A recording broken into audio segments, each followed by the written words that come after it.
towards a web GIS-based approach for mapping a dengue outbreak. Dengue, a most common vector-borne viral infection causing serious illness and death mostly among children, is commonly widespread throughout the tropical and subtropical areas with local and regional variations. Dengue is usually caused by the bite of the mosquito. There are some important environmental factors which are affecting the dengue widespread. This study was conducted to evaluate the spatial outbreak patterns of dengue in Lahore district, which was among the majority affected areas. The environmental factors affecting the spread of the disease have been mapped in a GIS using all the spatial and tabular data obtained from different sources. The results depicted some particular trends.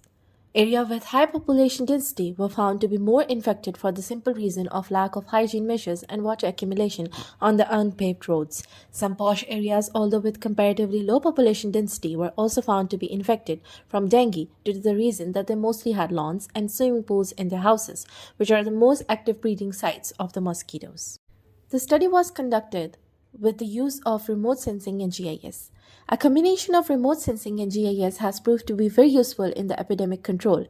The first and the most important thing that remote sensing provides is up-to-date information.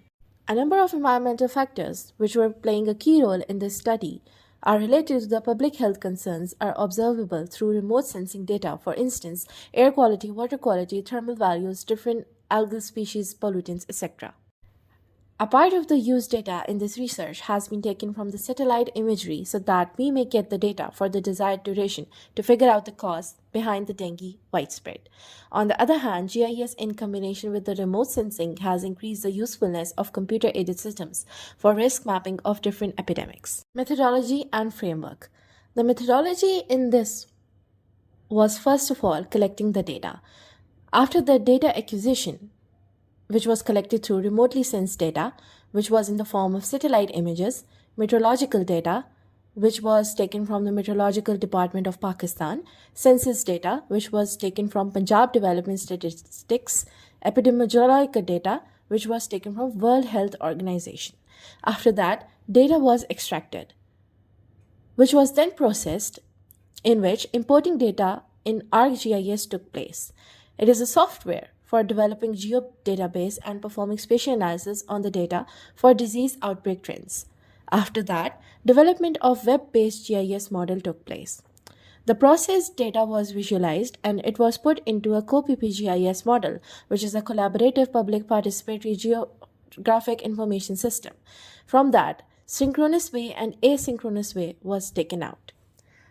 Synchronous way involved the map sharing, whereas asynchronous way involved the user visualization.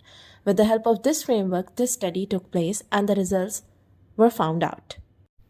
Data analysis involved identification of risk areas, land surface temperature and dengue incidence, land use, land cover and dengue incidences, NDVI and dengue incidence.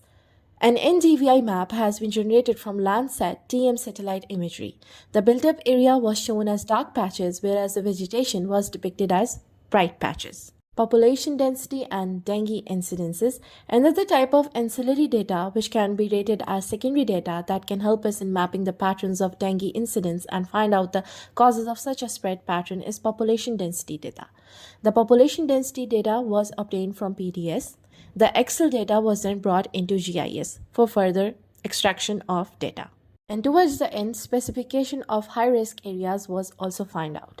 All the data of the reported dengue cases of Lahore district have been mapped UC-wise, demonstrating only the number of patients in each UC. A second map has also been generated from overlaying all the ancillary data obtained from different sources. Conclusion. From all the above discussion and the analysis performed, the following facts were concluded. Remote sensing technology is highly capable of providing information regarding a number of significant factors such as LST, land cover, land use, health of vegetation, which is also NDVI. These were some of the major environmental factors that influenced the dengue outbreak. Here, the satellite imagery of Landsat TM was used to obtain these factors, but they can be precisely known using the data of Iconos, Aster, etc. as well. The study depicted different spread patterns, each depicting a sound case. Another pattern identified was a high number of patients in low-profile areas having residents belonging to a middle-class family. In this scenario, three major reasons were identified, other than the environmental factors, which were a greater population density, least access to the medical facilities, and lack of cleanliness.